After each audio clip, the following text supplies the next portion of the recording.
जय श्री कृष्णा, राधे राधे। आप सभी का स्वागत है आपके अपने YouTube चैनल मेरी आस्था में। तो दोस्तों, कार्तिक मास कथा अध्याय 2 का आज प्रारंभ करेंगे।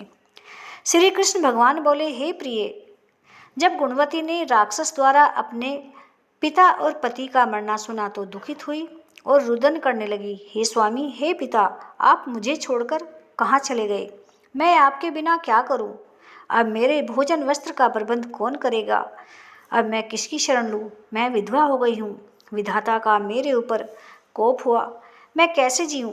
श्री कृष्ण जी बोले, कुकरी के समान विलाप करती हुई, हवा से हिलते हुए केले के पत्ते की तरह कांपती हुई वह पृथ्वी पर गिर पड़ी। थोड़ी देर में सावधान होने पर फिर विलाप करने लगी और शोक समुद्र में डूब गई। उस गुणवती ने घर की सब वस्तुएं बेचकर यथाविधि से अपने पति की पारलौकिक क्रिया की और उसी नगरी में भगवान विष्णु की भक्ति में तत्पर होकर इंद्रियों को वश में करके शांति से रहने लगी और मरने तक एकादशी और कार्तिक मास के व्रत इत्यादि करती रही। हे प्रिय, यह दोनों व्रत मुझे अत्यंत प्यारे हैं, जिसके करने से भोग और मोक्ष की प्राप्त होती है, पुत्र और संपत्ति मिलती है।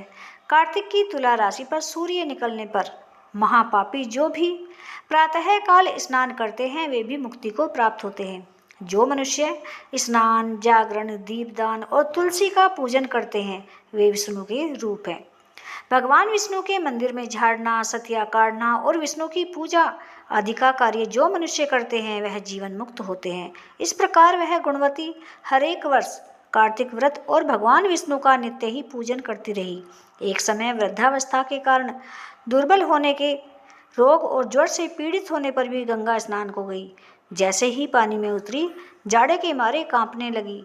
उसी समय गुणवती ने आकाश से आता हुआ विमान देखा और शंख, चक्र, गदा, पद्म आदि आयुधों के लिए विष्णु के रूप धारण करने वाले पार्षद, गरुड़ की ध्वजा वाले अप्सराओं से युक्त ऐसे विमान में बिठाकर बैकुंठ को ले गए।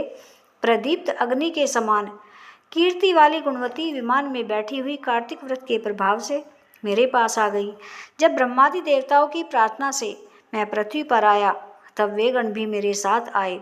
हे भामिनी, यह सब यादव मेरे गण हैं और तुम्हारे पिता देवा शर्मा भी इस जन्म में सत्राजीत हुए और तुम्हारे पति चंद्र शर्मा इस जन्म में अक्रूर हैं।